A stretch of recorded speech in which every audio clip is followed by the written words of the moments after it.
Bolivia sucedió algo raro, sorpresivo. Sucedió algo que impactó a la opinión pública porque todas las encuestas no tomaron en cuenta que Rodrigo Paz iba a pasar a segunda vuelta y todavía ni siquiera en segundo lugar, encabezando las elecciones. Guatemala vivió hace 24 meses un fenómeno similar. Alguien que iba en octavo lugar, escaló, pasó a segunda vuelta y ahora es el presidente de Guatemala. Hoy vamos a ver las experiencias, las lecciones aprendidas. Hoy vamos a tener a 3 expertos de alto nivel y vamos a conocer cómo se vive la campaña electoral en Bolivia, en Monterroso Podcast. Daniela Cecilia Calderón Salazar es consultora política boliviana, tiene 34 años de experiencia y es experta en comunicación estratégica y gestión de gobierno. Es abogada y comunicadora con varias maestrías en comunicación política y liderazgo. Daniela es premiada como mejor estratega de gestión gubernamental por ALACOP en México 2024 y es ganadora del Global Democracy Award.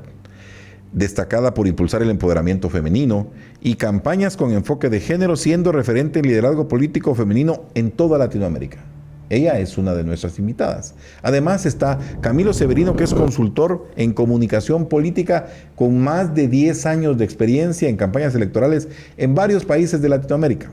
Publicista y magíster en consultoría política, ha sido estratega en procesos municipales, legislativos, presidenciales, así como asesor de proyectos internacionales. Camilo es conferencista, es profesor invitado en muchas universidades y ha recibido premios como los Napolitan Victory Awards, los RID Latinos y es miembro activo de la Asociación Latinoamericana de Consultores Políticos. Ricardo Paz es sociólogo boliviano, experto en estrategia electoral y reformas políticas. Además es exdiputado nacional. Ha sido consultor internacional para el PNUD de las Naciones Unidas, para el Banco Interamericano de Desarrollo y actualmente es profesor investigador y columnista en medios latinoamericanos, en diversos medios. Miembro de 2 asociaciones importantes, la ALACOP y la asociación IAPC, es presidente del Centro Boliviano de Gerencia Política y ha dirigido 64 campañas electorales en 6 países de la región. Si sumamos todos los años entre Ricardo, Camilo y Daniela, hay más de 80 años de experiencia en campañas electorales en los invitados que hoy vamos a tener. Vamos a arrancar de una vez con las preguntas. A ver, Ricardo, ¿por qué los resultados bolivianos sorprendieron a los analistas y encuestadores? ¿Por qué sentís que se dio esa sorpresa? Bueno, esta era una elección es una elección porque tenemos segunda vuelta, es una elección de fin de ciclo, ¿no? Y en el fin de ciclo siempre el tema de la renovación generacional adquiere mucha importancia. El factor coyuntural, circunstancial, es la crisis económica, lo que contextualiza la elección, pero el factor estructural es el de la renovación generacional, ¿no? El país, la sociedad, el electorado estaba buscando gente nueva, ideas nuevas, prácticas políticas nuevas, etcétera. Y la verdad es que todo parecía indicar, por lo menos desde mi análisis, que el que iba a recibir este caudal, que iba a representar esta demanda de la ciudadanía de renovación, iba a ser Andrónico Rodríguez, ¿no? El candidato que estaba representando, digamos, al neopopulismo autoritario y que se había peleado con Evo Morales. Pero yo no advertí, y creo que la mayoría de los analistas no advertimos, es que la gente no solo quería renovación generacional, no solo quería resolver el problema de la economía, no solo quería la lucha contra la corrupción, sino también quería cerrar definitivamente el ciclo político del MAS, sin cortapisas, sin ningún tipo de posibilidad. Entonces, vio en Andrónico Rodríguez una persona que estaba reinventando un poco el MAS, pero que era más de lo mismo. Entonces buscó dónde podía canalizar ese su voto, porque tampoco querían votar por los líderes tradicionales, pues, ¿no? Los líderes tradicionales, justamente por el tema de la renovación. Entonces encontraron de pronto a Rodrigo Paz, que había hecho una unión virtuosa con este capitán Edman Lara, que es una especie de justiciero, una especie Claro. de... Muy activo en TikTok, muy activo en redes sociales, ¿no? Sí, pero sobre todo representó él en sí mismo la renovación y la lucha contra la corrupción, dos de los cuatro elementos, de los issues, dirían los gringos, fundamentales de la campaña. Entonces, Rodrigo, que había estado haciendo un trabajo de territorio muy importante, durante 2 años estuvo recorriendo hasta el último rincón del país, encontró una sinergia con este capitán Herman Lara y el resultado es el que conocemos, ¿no? Que se desencadenó, por si acaso, además, en los últimos días, en la última Claro. semana. No es que era una cosa que se veía venir, no, para nada, ¿no? La consigna, digamos, en los sectores populares, en el campo, en el área rural, en las áreas marginales de las ciudades, partió recién en la última semana, ¿no? Cuando vieron que Andrónico representaba más de lo mismo, los otros eran del pasado, etcétera. Entonces se encontraron con esta dupla y bueno, este es el resultado que tenemos. Me parece algo extraño, Daniela, algo extraño, que dicen que es un outsider el que gana, pero al final de cuentas, él en realidad viene de haber hecho mucha política previa, viene de cargos públicos, su papá, sus parientes han tenido una vinculación. Me ha extrañado mucho que algunos analistas lo mencionan como un outsider. Ya se está generando una nueva figura, un outsider insider. Gente que viene de la política como Andrés Manuel López Obrador, gente como Bukele que han estado en la política que repentinamente empiezan a generar esa necesidad de cambio y muestran que lo pueden hacer. ¿Qué pensás? ¿Es un outsider el señor Paz? Entonces, en esa lógica tendría que ser un in and out, ¿no? Claro, No, no es real, no es real. Rodrigo Paz ha vivido los últimos 20 años del Estado, ha trabajado en el Estado, ha sido senador, ha sido alcalde. Entonces, creo que no es real que sea un outsider. El real outsider es el capitán Lara.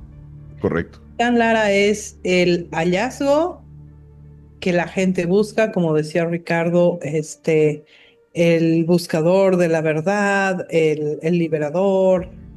Pero bueno, ¿hasta cuánto le va a durar eso? No lo sé, porque sus primeras declaraciones después de esa primera vuelta de victoria han sido bien complicadas. Uh. Y Camilo, mira, eh, viendo la historia de Bolivia, en realidad los vicepresidenciables no traían una tradición de ser influenciadores como para poder catapultar o frenar al presidenciable. Sin embargo, en esta ocasión, el vicepresidenciable con una actitud disruptiva, fuerte, logra hacer algo importante. ¿Es normal que un vicepresidenciable en Bolivia tenga este impacto o es algo también que es atípico? Bueno, yo vivo y trabajo en Bolivia desde el 2015, ¿verdad? Aquí hay elecciones cada 5 años, exceptuando del 2019 al 2020, que estuvo bien divertido esos 2 años. Este, pero que yo voy a hablar que no solo en Bolivia, sino en América Latina, donde he trabajado como en 8 o en 9 países, casi siempre los candidatos a vices, muchos son que jovencitas bonitas. En Ecuador es la gran mayoría que de los casos. A veces siempre intenta que si uno es de la costa, pones a alguien de las sierras; si pones a alguien del oriente, pones a alguien del occidente, como para equilibrar, pero mayormente son intrascendentes. En Ecuador inclusive hubo hasta un debate que de vicepresidentes fue un debate mucho más preparado, con mucho más nivel que los debates que presidenciales, pero fueron nomás para el té, para opinar en los cafés, pero no movieron ningún voto. Sí, de que sí fue un caso especial, porque este capitán Lara representaba esa lucha contra la corrupción, cosa que en todos los estudios en Bolivia hace más de, ¿qué será?, 4 años, de que ya no salía, ¿verdad? Aquí en Bolivia, yo me acuerdo que cuando yo llegué en el 2015, me parecía a mí hasta sumamente chistoso, siendo del Ecuador. El principal problema, al menos en Santa Cruz, era la inseguridad, ¿verdad? Ni siquiera era el problema el desempleo.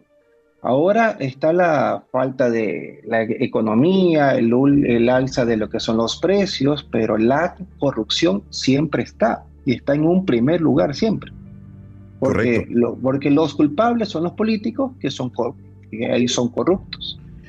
Ricardo, y los demás, por supuesto, pueden tomar la palabra y en algún momento si quieren participar con total libertad. Ricardo, hay un alto porcentaje de votos nulos y votos en blanco. Eso también habla de la desconfianza, el desencanto ciudadano, porque a pesar de los resultados sorpresivos, también hay un voto nulo que si se pusiera en la balanza podría ser extremadamente representativo de lo que está sintiendo el boliviano. ¿Qué pensás de esa situación? Previamente quería comentar un par de cosas sobre lo que decías antes del tema del outsider, ¿no? Lo que pasa es que en política no importa lo que se es, importa lo que parece, ¿no? Es el reino de la apariencia. Efectivamente, como dice Daniela, Rodrigo Paz es un personaje político muy conocido, como ella ha mencionado, ha sido concejal, alcalde, diputado, senador, etcétera.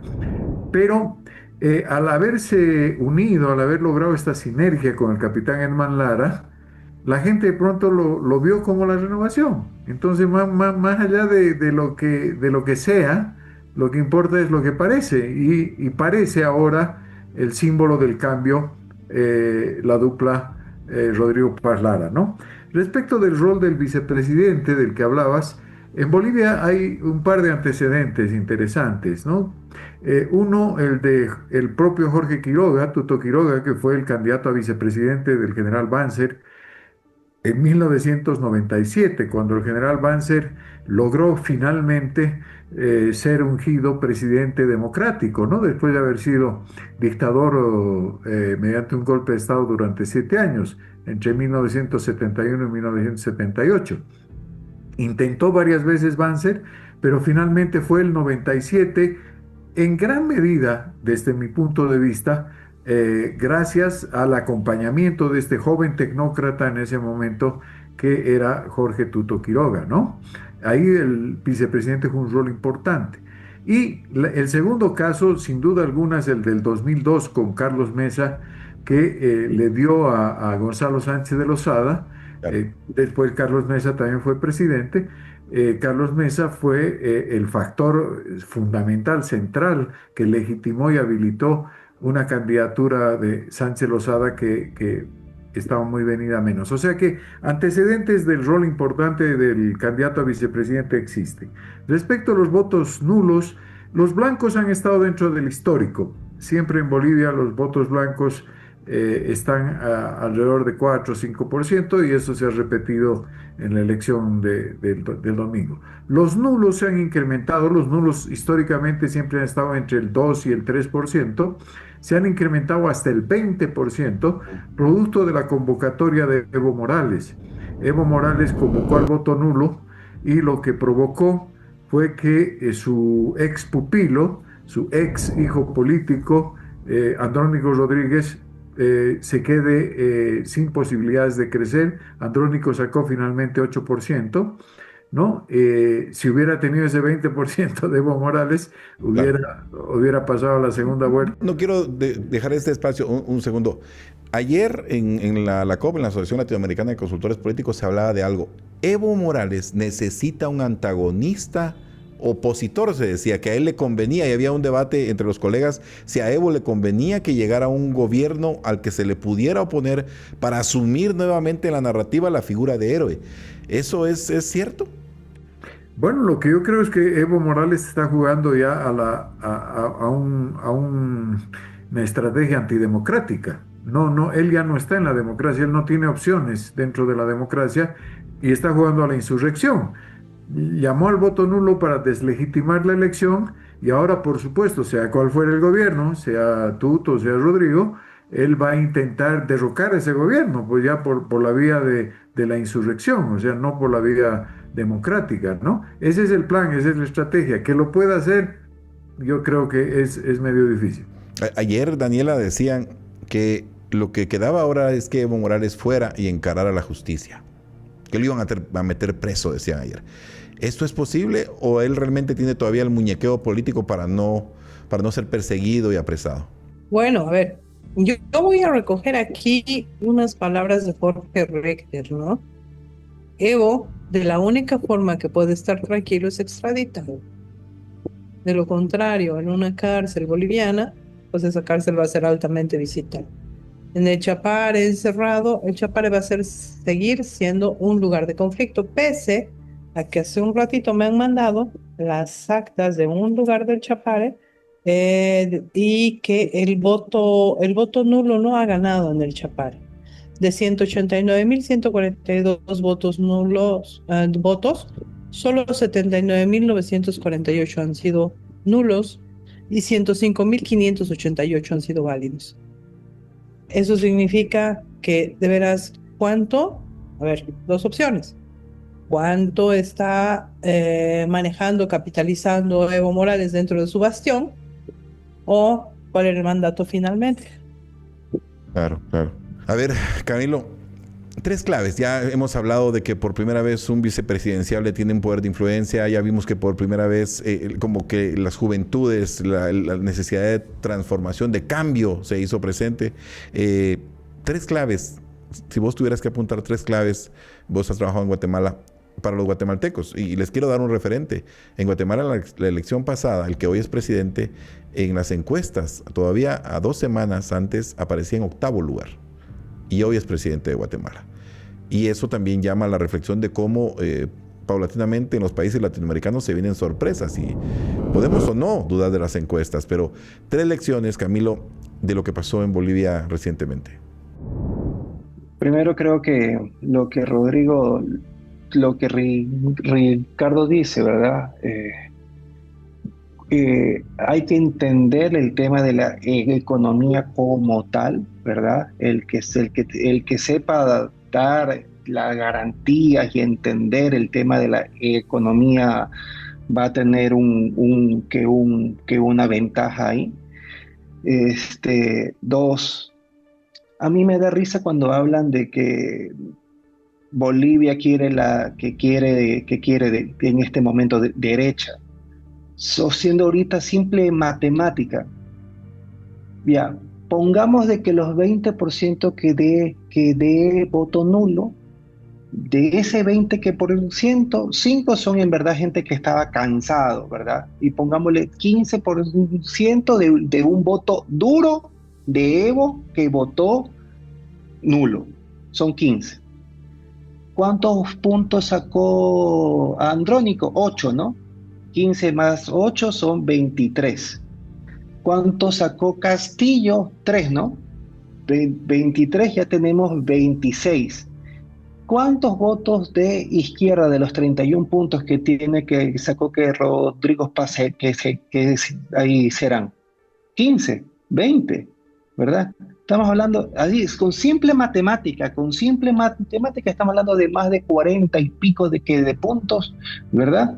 Que son votos que podríamos entender en esa dinámica de entre izquierda y derecha, pero que son gente de que no se sienten cómodos, ¿verdad? Con esos mensajes de que todos quieren ser Milei. Porque aquí había como esa copia, ¿verdad? De los vecinos de que buscan ser Milei, que quieren ser Bukele, sí. y que dicen que el ministerio lo corto, ¿verdad? Bueno, está ese tema. Y también algo que me parece que muy interesante, y es un tema que creo que Rodrigo que sí lo sabe manejar. Primero está la política más que la comunicación en sí, ¿verdad? Y es entender el electorado como tal y saber manejar los códigos. Porque esta no fue una campaña donde el marketing ganó. ¿No? Sí, porque No, tampoco. Y yo te digo que yo soy especialista en territorio, mayormente yo no vi que territorio, al menos en Santa Cruz. Se habrán movido en algunos sectores, ¿verdad? Pero ya no es como en antaño donde donde los distritos, donde las circunscripciones que tenían dueños. Literalmente en Santa Cruz es que es así, ¿verdad? Entonces yo creo que eso pesó mucho. También creo que la dinámica de los poderes, y fue que lo que afectó mucho a Samuel. Samuel representaba que los empresarios, y mientras que Tuto que representaba que esa clase política, todo el entorno, todas las alianzas políticas que las tuvo Tuto, y era con los antiguos, ¿verdad? Era con Rubén, todos los antiguos partidos, que todos los antiguos actores, ¿verdad? Estuvieron con él, ¿no? Entonces yo creo que esas son las dinámicas que ahí van a regir mucho. Y a mí me parece, ¿verdad?, que Tuto se va a intentar meter mucho con La Paz, ganar votos en La Paz, mientras que en este caso Rodrigo va a intentar ganar espacio en Santa Cruz. Correcto. Ricardo, en esta elección hubo dos candidatos que derrocharon recursos, dinero, y que pareciera que con esa mecánica de inversión en la campaña iban a lograr éxito, y sin embargo, uno de ellos se quedó en tercer lugar. El señor Paz no pareciera que el dinero fue la razón, la inversión en campaña, en mucha visibilidad. ¿Cómo viste la inversión electoral? ¿Los pudientes pueden sentirse tranquilos de que van a seguir ganando elecciones, o en realidad la gente ya está entendiendo de otra manera el proceso? No, nunca es así, pues no, en ninguna parte del mundo. No, nunca el que tiene más plata es el que gana, o sea, no necesariamente, quiero decir. El factor de los recursos económicos, de los recursos humanos, materiales, es importante, por supuesto, en una campaña, pero no es definitorio, nunca, ¿no? Los factores definitorios están ligados, como decía John Napolitan hace Décadas, sí, sí. ¿no? Decía, la estrategia es el factor individual más importante en una campaña. El que acierta en la estrategia tiene más posibilidades de ganar, ¿no? Entonces, yo creo que hay pues factores también estructurales en una elección, ¿no? Hay cosas que a veces no se pueden hacer, es decir, en un fin de ciclo, en un proceso de fin de ciclo, es muy difícil pues que gane alguien que viene del pasado, ¿no? Alguien que ha estado 30, 40 años en la política. O sea, la demanda de la gente es de renovación, de cambio. Entonces, es muy complicado, muy difícil que por más dinero que tenga, por más recursos, pueda tener Garantizar. posibilidades alguien que que no está, que ya la gente lo conoce y que tiene unos negativos altísimos y que tiene un techo, que hay un montón de gente. Eso es lo que pasó el domingo en Bolivia. Muchísima gente tenía muy claro que iba a votar por cualquiera, menos por Tuto, menos por Samuel, menos por Manfred. O sea, son tres figuras que están hace 40 años en la política boliviana. Entonces la gente dice, no, pues ya basta. O sea, tiene que haber algo nuevo, ¿no? Y tuvimos el resultado que tuvimos. Hay elementos culturales, hay elementos históricos. Camilo, ¿ya estás de nuevo, Daniela? ¿Ya estás ahí? Eso, el libro. Cuéntanos un poco. Eso, por favor, cuéntanos que ese es un bebé de ALACOP, de la Asociación Latinoamericana de Consultores, que a ti te tocó parir, porque lo diste con toda tu alma. Cuéntanos, por favor, de este libro. Y luego al final vamos a dejar un espacio más amplio para que puedas explicarlo en detalle. Ahorita muéstranos cómo está constituido tu libro. Este libro llega porque el hartazgo hacia la izquierda se ha repetido. Antes, en mi país, el 2005, se dio un hartazgo a la derecha.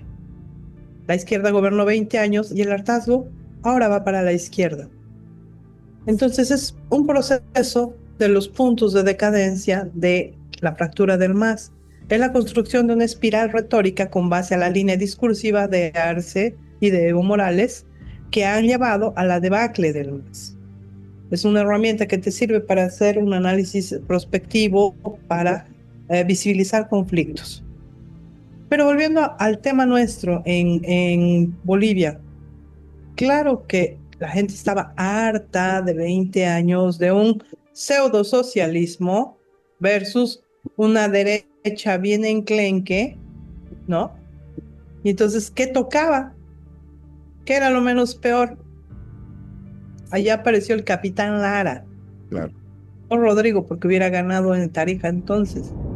Ese mismo voto se ha presentado el 2005, cuando Evo Morales postulaba y no tenía más que un nicho del 28%.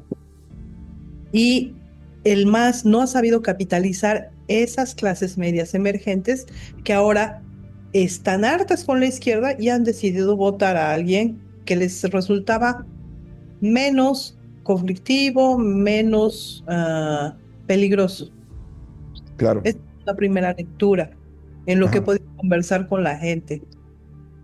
Camilo. Dani, te puedo hacer una pregunta. Y a Claro. Ricardo, ¿verdad? Que son dos personas que le tengo mucho respeto. Este, ¿Ustedes creen que si el capitán Lara hubiera sido el candidato para la presidencia, hubiera entrado para la primera vuelta? Porque desde lo personal, yo creo que a lo mejor no le alcanzaba. Porque está bien, el capitán Lara hablaba sobre la lucha contra la corrupción y tiene una bonita narrativa, ¿no? Pero Ujú. por otro lado está Rodrigo que te habla, es alguien de que habla bien y principalmente te habla desde la política y te habla sobre el tema de la economía. Entonces son esos dos elementos que de alguna forma que hacen una buena mancuerna, ¿no? Eso es desde mi perspectiva. Está bien de que Rodrigo no tiene una gran votación en Tarija, pero tuvo una gran votación en La Paz y el voto en La Paz es un voto bastante crítico. Pregunta para los dos. ¿Creen ustedes que si el capitán Lara hubiera ido en primer lugar, o sea, hubiera ido con la presidencia, hubiera ganado en primera vuelta? Yo creo que sí. O hubiera entrado. No, yo creo que sí. Yo creo que el capitán Lara, si era el candidato a la presidencia y Rodrigo el candidato a la vicepresidencia, lo dije muchas veces en muchas entrevistas antes de la elección. Dije que si la dupla hubiera sido al revés, hubieran tenido mayor votación. Y vistos los resultados, ahora ya con el diario del lunes en el brazo, yo creo que realmente tenían grandes posibilidades de ganar en primera vuelta con el capitán Lara arriba. Yo creo que, como dice Daniela, el fenómeno político, el fenómeno social, el outsider, el, Pero el- Lara solo. el que desencadenante, no, no, no solo, por eso te decía, en Complemento. dupla con Rodrigo, pero al revés, ¿no? Ujú. Yo creo que Lara tenía más posibilidades. Tú dices que no, Daniela. A ver, ahí, hasta por ahí. Yo creo que ha sido un buen cálculo que ha hecho alguien de la izquierda antigua en terminar de construir esa dupla y potenciarla y trabajar territorio. Porque, a ver, hace como 8 meses atrás estaba trabajando para un cliente en el Alto y todo el mundo me hablaba del capitán Lara, ¿no? Y que era el paladín de la justicia y no sé cuánto. Yo en ese momento no la vi venir, ¿verdad? Y llegué aquí a Cobija y le comentaba a mi esposo y le decía, oye, mano, del capitán Lara X, o sea, pero ha cundido en un segmento. Calculo no, considero que Rodrigo tiene un potencial, pero que no le alcanzaba solito. El mejor favor que ha recibido ha sido que el Sebastián, que no me acuerdo su apellido, lo haya dejado en el altar, porque entonces ha aparecido Lara y le ha dado otra dinámica a la elección. Eh, Considero también que es súper importante todos los estrategas del MIR que están detrás, porque sí lo están. El tema del territorio es vital. Pueda que Camilo haya trabajado en Santa Cruz, pero hay lugares del altiplano y de otros lugares que se han visitado. Y lo he visto en Sí, videos. pero una cosa es la visita, a ver, cuando yo digo es Rodrigo se recorrió los 200 y pico municipios que hay, ¿verdad? Desde el más chiquito hasta Y lo, Santa Cruz, que vino varias veces y se metió a todos los mercados, así. Cuando yo digo que no hubo ese trabajo que de territorio de antaño, era que no habían que los típicos brigadistas que en otros momentos había, ¿verdad? Era en ese sentido. Acá le llamamos puerta a puerta, toque puerta a puerta. Ustedes le llaman modelo mormón, le dicen.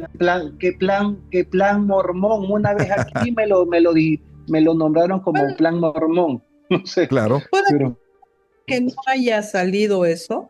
A mí me encanta trabajar tierra. Pueda que no haya salido eso. Pueda que no haya ido con una avanzada, con un equipo y no sé qué. Pueda que haya ido él.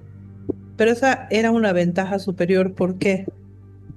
Cuando el candidato toca la puerta de un vecino de un pueblo chiquito, es mucho más interesante y es mucho más inolvidable que lo haga un brigadista. Claro, el candidato como tal. pero el problema es la cobertura y en el tiempo, ¿no? Sí, pero en ese caso, Eso es lo que han dicho 2 años. He estado revisando en redes, no sé qué, y sí, lo he visto bailando con un montón de gente y no sé A cuánto. mí lo divertido en ese sentido que fueron que 2 años donde Rodrigo estuvo buscando ser candidato con algún partido. no tenía partido incluso. No, Rodrigo que se reunió con todos, y todos los que ahorita que le ahí bombardean el teléfono. Es decir, que no es un tema ideológico. No tiene una ideología marcada, sino que al final de cuentas él... No, porque aquí las siglas son, ¿cómo era que lo conversamos ayer? Habían siglas que ahí candidatos, ¿verdad? Y habían candidatos sin siglas, entonces era eso, ¿verdad? Pero la eterna que lectura era cómo vamos a apoyar a Rodrigo, que si a Rodrigo que no lo quieren en ahí Tarija. Entonces, A- a- ¿cómo vamos a apostar por él? Además, que entiendo que como alcalde no fue tan brillante él, ¿verdad? Como alcalde yo he estado revisando literatura y no fue pues un estupendo alcalde. Bastantes problemas, bastantes problemas, y él no hizo, y yo no puedo hablar mucho que sobre esa etapa porque yo trabajé con él en ese entonces, ¿verdad? Te estoy metiendo en conflicto de intereses aquí. Claro, pero principalmente te puedo decir de que él se preocupaba más de hacer obras importantes, más que de ahí hacer obras, ¿verdad? Políticas, uno, y dos, no supo manejar ciertos temas como el del mástil que lo complicaron un montón. Claro. Ricardo, voto indígena, movimientos indígenas, la participación rural, ¿tuvo algo que ver en estas elecciones o sentís que fue intrascendente y fue más urbano el movimiento? No. En Bolivia no puede ser intrascendente el voto indígena, el voto rural, es un voto muy importante, ¿no? En todo caso, sobre lo que decían hace un momento, yo pienso que en realidad estas modas que aparecen ahora es la moda de las redes sociales y, ¿no? y la estrategia digital y todo aquello, está bien, pero tienen sus limitaciones, ¿no? Porque al final de cuentas son herramientas de comunicación como antes eran la radio, la televisión, ahora son las nuevas tecnologías, ¿no? Lo importante es qué se dice, lo importante es el contenido, lo importante es cuál es el mensaje desencadenante de voto, ¿no? Por un lado. Y por otro lado, el azar tiene mucho que ver. Estaban haciendo referencia. Rodrigo podía haberse quedado fuera varias veces de esta elección. Se quedó sin candidato a vicepresidente en determinado momento. Chico Cariaga se fue con Samuel Doria Medina. Lo de Lara apareció de improviso, lo apareció de manera absolutamente, digamos, inopinada, ¿no? Inesperada, ¿no? Porque Lara era un gran crítico de Rodrigo, por eso ahora le están sacando todas las declaraciones y todas las barbaridades que le decía, ¿no? Y de pronto apareció como candidato a vicepresidente. El tema de la sigla.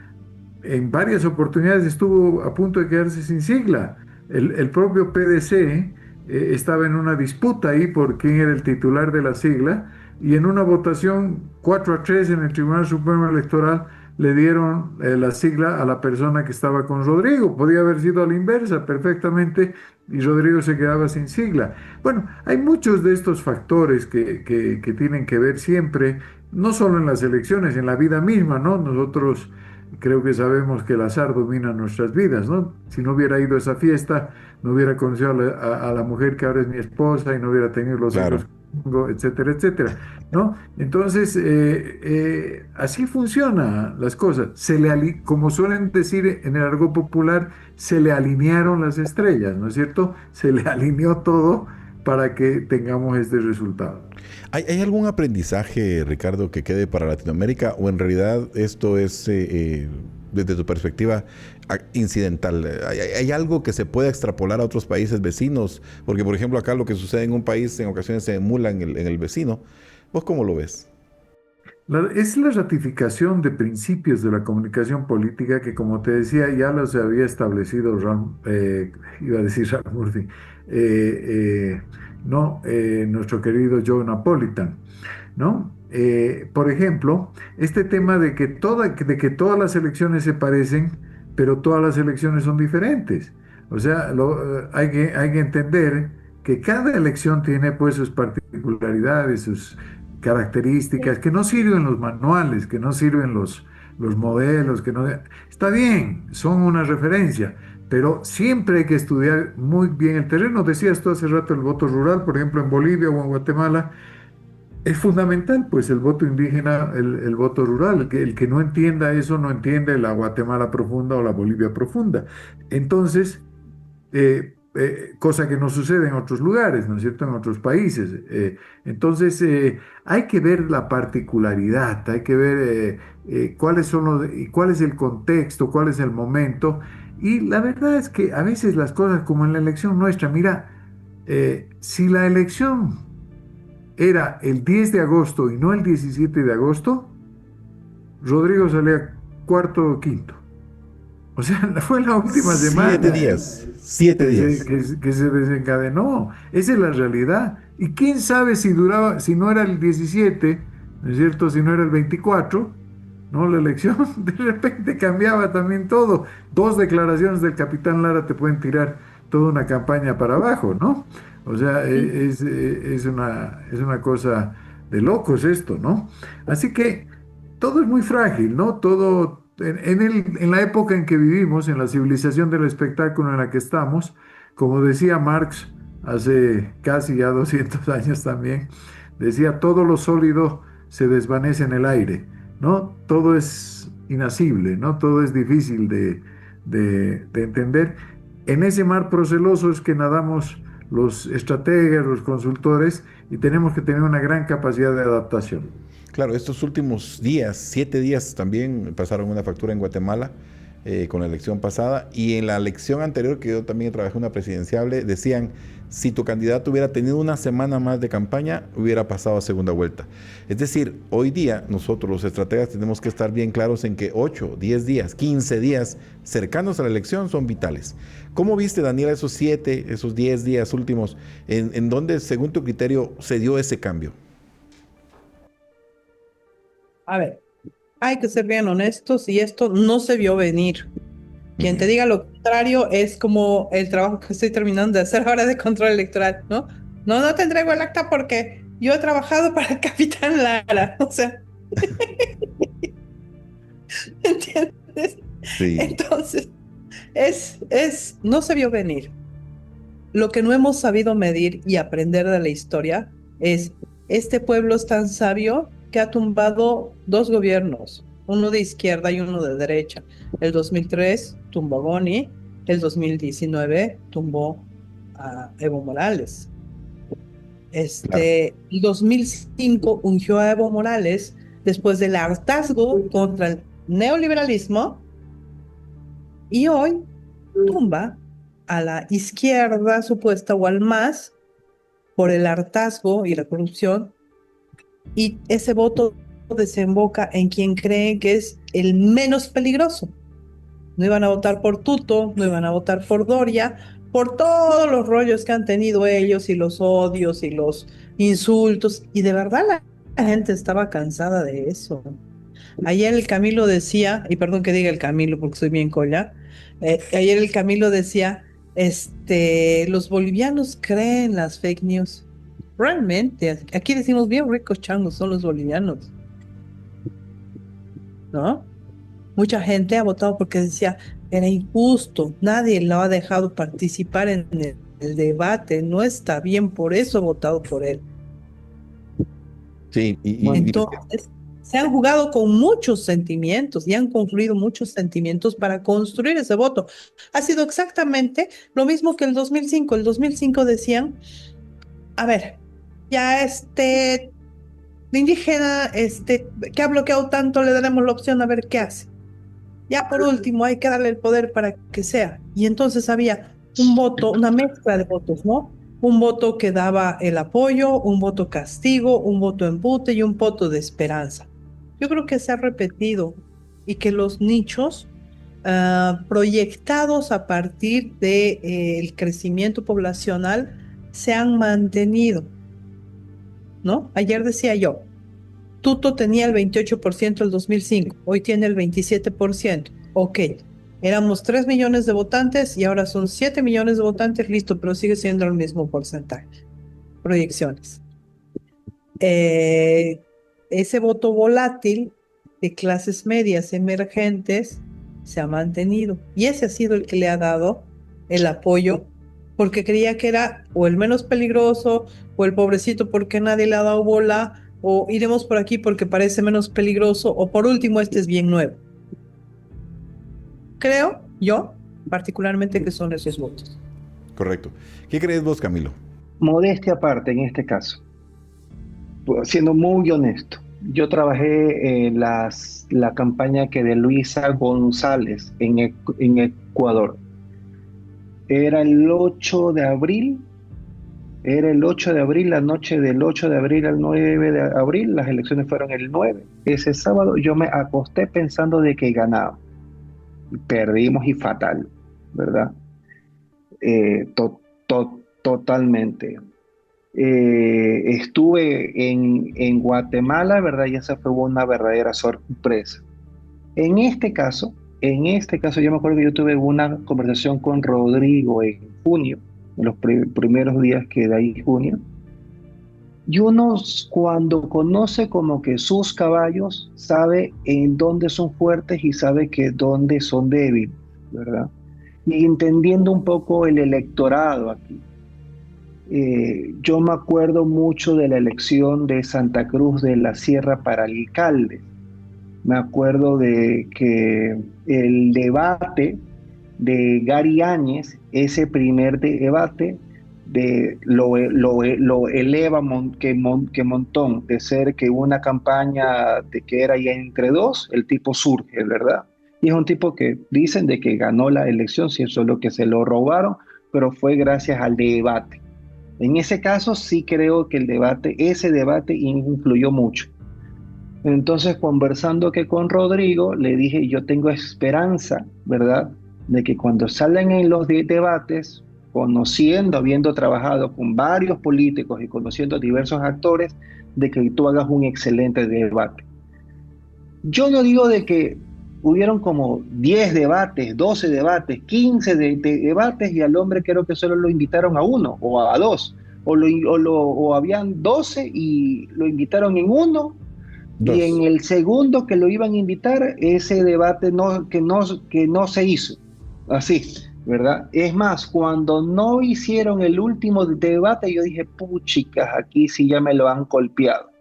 Pero ya se veía la tendencia que el hombre crecía. También siempre se supo, ¿verdad?, de que la línea de la renovación era una línea que él debía tomarla antes que Andrónico que la diga y que él en algún momento tenía que hacer como que un contraste con Andrónico, ¿verdad? O sea, esas líneas que yo siempre estaban claras. Yo no puedo decir de que yo estaba seguro de que él iba a sacar 31 puntos o 20 puntos, no. pero sí sabía de que él iba a ser que una sorpresa, capaz en algún momento como lo fue este Chi en el 2019 que sacó 11, 12 puntos. ¿Cuánto fue que ahí sacó Chi en algún momento? Bueno, hubo un momento de que hubo que un candidato de nombre Chi, que era medio cristiano, que sacó una fuerte, que fue como un candidato que sorpresa. Repuntaba muy fuerte, sí recuerdo. Claro, entonces, sí sé que al menos yo sí sabía, pero es porque lo conozco a él, porque tenía esa intuición o esa esperanza, diciéndolo así. Pero sí creo, evidentemente, que esta fue que hubo una campaña donde yo vi 7 meses atrás, hace un año atrás, todos los consultores queríamos trabajar con Manfred, porque Manfred era el hombre y era el que se veía de que tenía la plata, pero nunca supo posicionar un mensaje, nunca supo decir por qué votar por él, y su única lógica era: yo estoy primero, ¿verdad? Samuel creo que no supo leer la política, honestamente. Yo creo que a mí me hubiera gustado mucho que una segunda vuelta Samuel contra Rodrigo, porque creo que son los que más se han esforzado en esta elección, pero no es que por méritos, no, que no más esto, ¿verdad? Que por empeño. Y ahí sí, y uno siempre tenía como ese mito de que Andrónico era el elegido, iba a ser el gran heredero, pero tuvo ¿cómo era? Creo que era, en la mitología griega, creo que era Cronos, el que ahí se comía a los hijos, ¿verdad? Entonces, literalmente Evo apenas intentaba parecer Andrónico, Evo salía y que sea traidor. Entonces Andrónico nunca pudo tomar como una base, lograr captar el voto de Evo. Si no estuviéramos hablando de un tipo que hubiera entrado con mínimo con 23, con 25 puntos, mínimo haciendo una mala campaña. Correcto. Daniela, hablando de tu libro, ya estamos por terminar y te cedo la palabra para que hables un poco del detalle de tu libro, para luego cerrar con una reflexión última de Camilo, pero por favor ahora, tu libro. Cuéntanos un poco qué contenido tiene. Seguro lo vamos a tener con firma tuya porque nos veremos en Cartagena el próximo mes, pero por favor, contanos de tu libro. A ver, lo que dice Camilo está en el libro, escrito un mes y medio atrás, Ajá. ¿ya? Y se llama Delfines herederos, dos caras de una misma moneda. Es el capítulo 11. Y te cuenta el cómo estos dos personajes, ambos herederos de los bandos de las facciones del MAS, tratan de hacerse de su propio caudal político. Ajá. Y a ninguno les alcanza. Porque el que más difícil la tiene, bueno, ambos la tienen difíciles, pero vamos a analizar por qué. Andrónico tienen contra Evo, tienen contra el MAS y tienen contra la oposición. Del Castillo carga con el MAS, tienen contra Evo y tienen contra la oposición. Entonces, evidentemente son dos posiciones muy difíciles. ¿Quién supo jugar mejor sus cartas? Y la verdad, lo dije ayer, fue Eduardo del Castillo. Yo creo que es el cliente que todo consultor quiere. Hace, se esfuerza, le pegan, se para, le insultan, sonríe, pone la cara, está al frente, lo hace de la mejor forma posible. Qué difícil es tener un cliente así, ¿no, Camilo? Qué difícil es tener un cliente así. Pero bueno, ahí trata eso, ¿no? El libro. En el 12 están los diferentes partidos políticos y sus posturas previas a las elecciones. Está el abandono del muchacho potosino, está la poca visualización que tuvo Rodrigo en una campaña electoral. no parecía exactamente igual ni que Tuto ni que Doria. Ahí estaba metido en su espacio, en su mundo, en la tierra, pero sí tenía mucha repercusión en sus propias redes. No tiene el nivel de llegada de los otros políticos porque le he hecho un seguimiento entre ayer y hoy día a sus redes. Sin embargo, sí ha utilizado redes. Eso Correcto. significa que sigue siendo la combinación perfecta de cómo contextualizar, que los otros no han podido hacer, contextualizar aire y tierra y poder hacer que ese mensaje aterrice en lo local. ¿Que lo ha logrado la última semana? Sí, ha tenido que ser.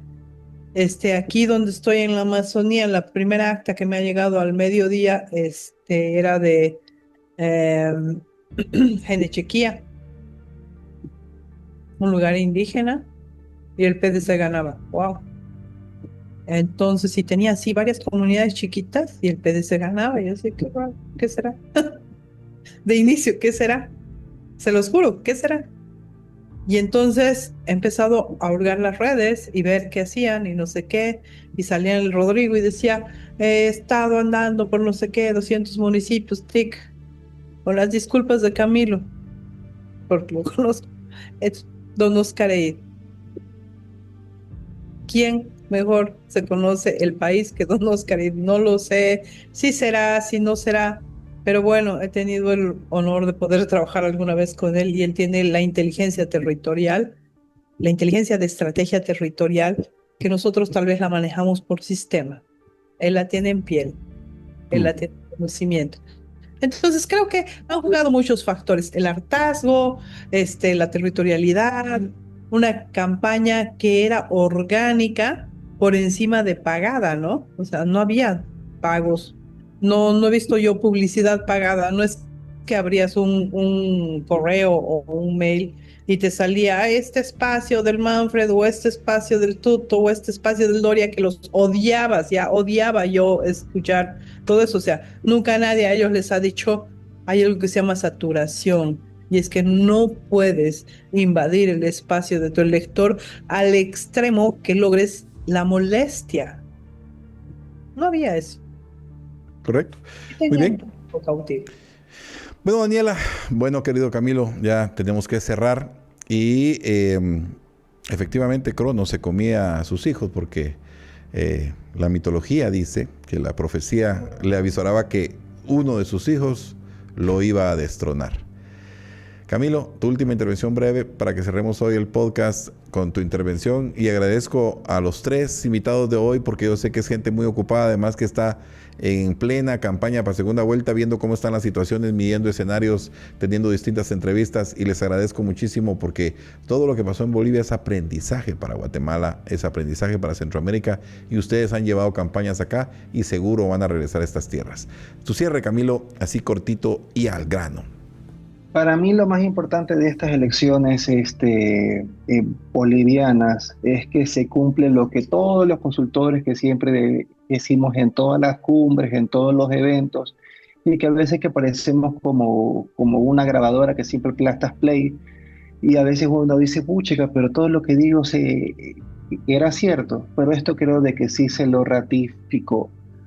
Aquí, más allá que la billetera, más allá que las redes, más allá que los medios, más allá que esas encuestas, lo importante fue la gente y entender la gente. Ganó una campaña que no tuvo eslogan, ganó una campaña con una producción hecha en teléfono, ganó una campaña que no tuvo un gran equipo, un gran despliegue, sino fue una campaña que supo entender. Y le voy a ser muy honesto, y espero que por favor a todos los amigos guatemaltecos que no lo copien, porque es uno en un millón. Fue una campaña que mayormente ni siquiera, estoy segurísimo que no tuvo una mayor investigación. Y nosotros cuando entramos en toda la campaña, ¿qué es lo que primero pedimos? Investigación, y está bien, ¿verdad? Pero aquí fue, oiga, arropémonos, ¿verdad? Hasta lo que nos llegan las sábanas. Una gran lectura política, un gran entendimiento, ¿verdad? Sí, pero entonces yo creo que aquí lo más importante es de que se le supo hablar a la gente. Yo me acuerdo que en algún momento que yo le decía al propio que Rodrigo, oye, pero tú dices capitalismo para todos, pero si el 60% del electorado o el 70% es indígena, ¿tú crees de que la palabra capitalismo ellos que lo van a entender como algo bueno, verdad? Pero él desde ahí su forma, desde ahí su concepción, desde la economía, lo pudo comunicar bien, ¿verdad? Entonces sí creo que es muy importante de que no caigamos en las trampas del marketing y hagamos una verdadera política. Antes que todo, está bien, es que es importante parecer para hacer, ¿verdad? Pero si ese ser es que es sólido, tenemos una excelente campaña. Perfecto. Las urnas están derrocando encuestas, las urnas están trayéndose al suelo cualquier pronóstico y están demostrando que la gente, cuando está frente a la papeleta, puede tomar una decisión que no había pensado la semana anterior, que no tenía prevista el año anterior y que decidió ahí, frente a la boleta. Así que muchísimas gracias. Esto fue Monterroso Podcast y gracias por la audiencia.